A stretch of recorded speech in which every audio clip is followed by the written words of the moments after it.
Salut, c'est Trado, je suis content de vous retrouver pour la mise à jour de l'analyse technique du CAC 40. Au programme, les nouvelles qui ont émaillé l'actualité de vendredi, quelques plans de trade et l'analyse de la séance pour lundi. Je vous retrouve juste après ça.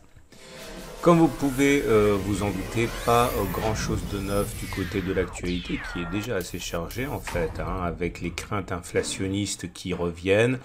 Le problème, on l'a déjà évoqué, c'est que si l'inflation devait être trop marquée, la Banque centrale américaine et peut-être même les autres banques centrales devront être plus rigoureuses en termes de politique monétaire, donc comprendre moins de stimulation économique pour les économies.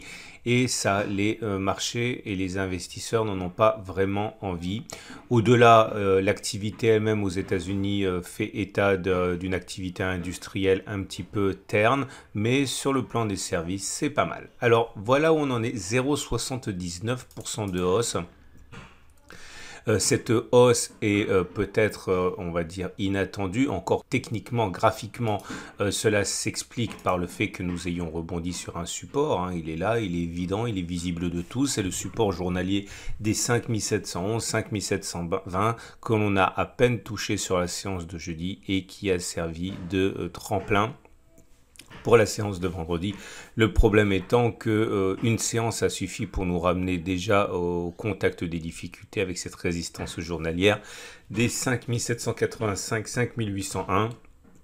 Il serait du plus bel effet de passer au-dessus de cette résistance, puisque cela nous permettrait sans doute à court terme de viser un contact avec le haut de ce canal noir, oui, dont on a déjà parlé à moult reprises.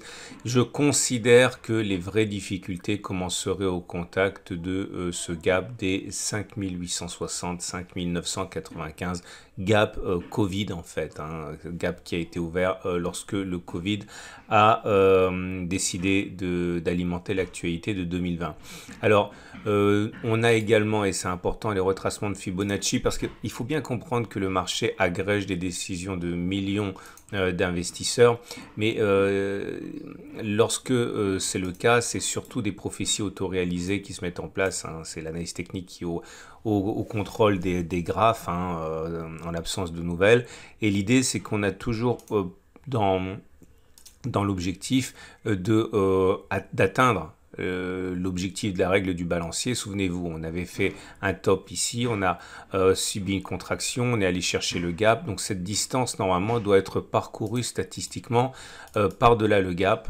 Ça voudrait dire aller chercher, on le sait, l'objectif. Il manque quelques points, on ne l'a pas fait, mais on essaie d'aller chercher les 5808. Ça veut dire que certains achètent avec ça en tête. Donc ça, c'est la première des choses. On a également vu que si on ne prend pas l'avant-dernière consolidation, mais la toute dernière et contraste les retracements de Fibonacci à partir des sommets de lundi, vous voyez ici, on n'a pas non plus été chercher le niveau des 23,6% de retracement Fibonacci, ce qui m'inquiète un petit peu parce que, alors, soit le CAC 40 est extrêmement fort et il n'a pas besoin d'aller chercher un niveau de 23,6% de Fibonacci pour rebondir, soit il s'agirait en fait d'un faux rebond qui nous amènerait à retester ensuite les 23,6%. Je ne sais pas trop, mais je ne suis pas extrêmement à l'aise avec cette idée que l'on ne soit pas allé chercher le niveau de 23,6% de retracement Fibonacci, donc un peu de méfiance, surtout qu'on l'a dit, on arrive sur une résistance. Les éléments techniques à présent, le price action, donc le chandelier japonais du jour il est pas mal, puisque 1 il est vert, donc c'est à dire que l'on clôture plus haut que l'on a ouvert, c'est encourageant. 2, il termine dans le tiers haussier, ce qui montre la pression intraday, ce qui est pas mal également. Par contre, ce signal est tempéré par le l'Aiki Nashi qui montre plutôt une bougie d'hésitation, vous voyez, qu'elle soit rouge ou verte, quand vous avez une bougie avec des mèches hautes, des mèches basses et un corps plutôt réduit, eh bien cela montre surtout l'incertitude et le manque de conviction du marché. Ça s'oppose aux grandes mèches rouges, aux grandes bougies rouges, aux grandes mèches vertes comme ça, avec une seule mèche, et qui montre clairement une conviction dans un sens ou dans l'autre. Là, c'est pas du tout le cas. Donc voilà, il n'y a pas de relais de la part de l'Aiki Nashi, de cette bougie de chandelier japonais plutôt positive. Ce qui nous amène pour continuer au three line break. Alors il s'est passé quelque chose d'intéressant au niveau du three line break. Alors pas tant pour la bougie en données journalières, comme vous pouvez le voir, c'est simplement une succession de bougies vertes. Non, ce que je vous propose et qui va faire l'objet du backtest du jour, c'est ce qui se passe en données hebdomadaires. Et merci au tradosaurien qui se reconnaîtra, qui m'a fait la suggestion de ce backtest après avoir lui-même backtesté. L'idée est la suivante, regardez.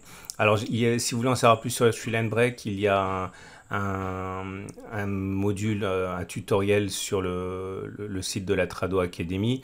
Vous trouverez le lien sous la vidéo. Regardez, on a fait une bougie rouge ici.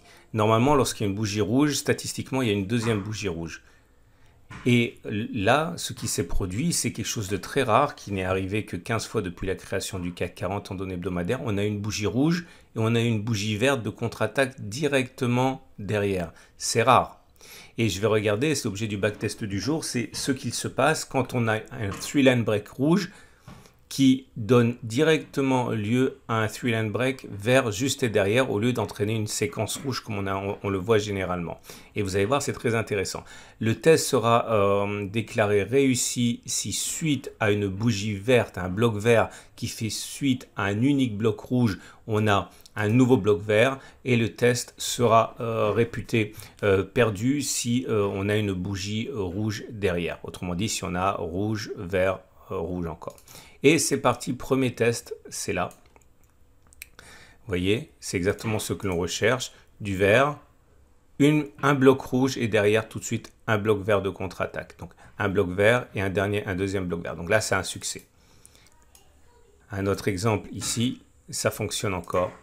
Bloc vert, bloc rouge, bloc vert et derrière encore bloc vert. Bloc vert, bloc rouge, bloc vert, encore bloc vert et regardez ce que ça donne. Encore un succès, encore un succès, encore un succès, encore un succès, encore un succès, encore un succès, encore un succès. Encore un succès, encore un succès, encore un succès, encore un succès, encore un succès. Et là, l'émotion nous étreint tous de concert à l'unisson, puisque c'est exceptionnel, mais sur ce backtest, il y a 100% d'occurrences qui semblent aller dans le sens qu'il devrait y avoir un bloc vert, que le prochain bloc sera un bloc vert. Alors attention, plusieurs choses. 1. Ça n'a aucune validité scientifique parce qu'on n'a fait que compter avec moi 1, 2, 3, 4, 5, 6, 7, 8, 9, 10, 11, 12, 13, 14, 15, 16 occurrences. C'est très insuffisant pour tirer des lois statistiques. Donc ça n'a aucune validité scientifique. Mais si vous spéculez à la baisse sur la base de ce qui se passe actuellement, faites attention.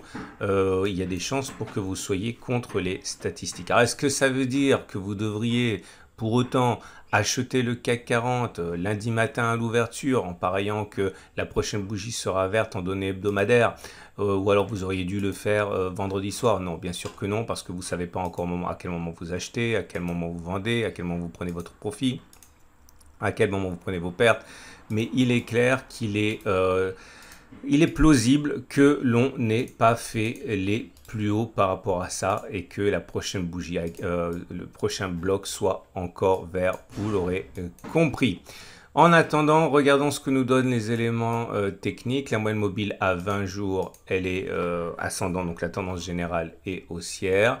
La moyenne mobile à 7 jours, on a bien rebondi dessus, la tendance de court terme est haussière. La moyenne mobile à 50 jours est haussière. La tendance de fond est haussière, la moyenne mobile à 200 jours est ascendante, la tendance de long terme est haussière, les bandes de Bollinger semblent se mettre en parallèle haussière, c'est également favorable. Et au niveau des autres éléments techniques, il n'y a rien. Le RSI est toujours au-dessus de 50, c'est bon. Le momentum est au-dessus de 0, c'est bon. Le MACD au-dessus de son signal, c'est bon.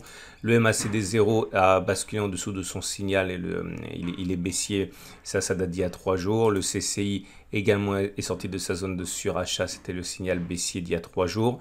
Ça semble digérer pour l'instant. Hein, et le stochastique est passé en dessous de son signal. Bref, les indicateurs techniques rapides sont baissiers, mais ils n'ont pas réussi à déstabiliser les indicateurs techniques lents.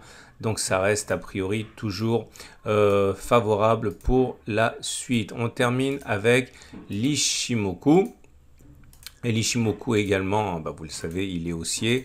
Je vais enlever ce dont j'ai pas besoin ici. Voilà, parce que quand on met l'Ichimoku, on est au-dessus du nuage qui monte. Ok, on est au-dessus du nuage qui monte, on est au-dessus de la Kijun qui monte, on est au-dessus de la Tenkan qui monte, donc tous les éléments de l'Ishimoku sont haussiers. Bon voilà, il y a plus de chances pour que l'on continue de monter plutôt que l'inverse. Et ce qui nous amène au trade du jour. Alors, c'est parti pour les trades du jour. Alors, si vous êtes haussier, le problème, c'est que vous avez actuellement une résistance juste au-dessus de vous. On est à son contact, donc c'est toujours dangereux d'acheter, surtout qu'on est dans une résistance hebdomadaire également et qu'on n'est pas très loin du gap. Donc, c'est un peu délicat. Première solution, attendre que l'on baisse un petit peu. Et l'idée, ce serait d'avoir un ratio gain-risque tel que la distance à la résistance soit supérieure à la distance au stop-loss. Clairement, si on achète sur un retour support, vous avez un objectif à 1,1%. Si vous mettez un stop à 0,9%, vous avez un ratio gain-risque supérieur à 1, ça va. Autre solution, vous pouvez attendre que l'on bascule au-dessus de la résistance, c'est notre possibilité. Il faudra mettre dans ce cas le stop en dessous de la résistance devenue support, comme si vous achetez ici.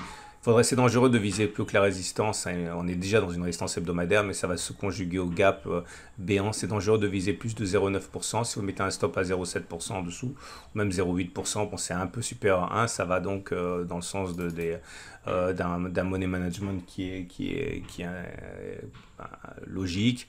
Par contre, si vous êtes baissier, eh bien, vous pouvez spéculer à la baisse sur un niveau actuel.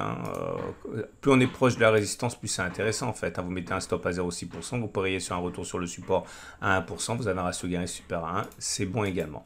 Quant à moi, vous le savez, je l'ai annoncé, je l'ai regretté, mais je l'ai fait quand même parce que j'avais dit que je le ferais. J'ai acheté ici, sur la zone orange, à 5720, un truc comme ça.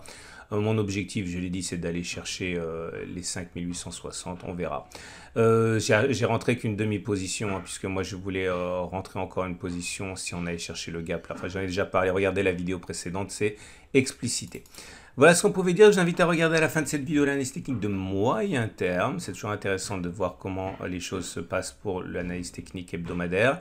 Également l'analyse technique de l'or. Une analyse, si vous devez regarder qu'une seule analyse de l'or, je vous invite vraiment à regarder celle de samedi qui est en incrustation à la fin de cette vidéo, parce que peut-être que tous ceux qui attendent un moment privilégié pour acheter après les hausses stratosphériques de 2020 et de 2019, peut-être que vous avez un coup à jouer si vous croyez en l'or. Je vous explique ça dans la vidéo. À demain pour la mise à jour.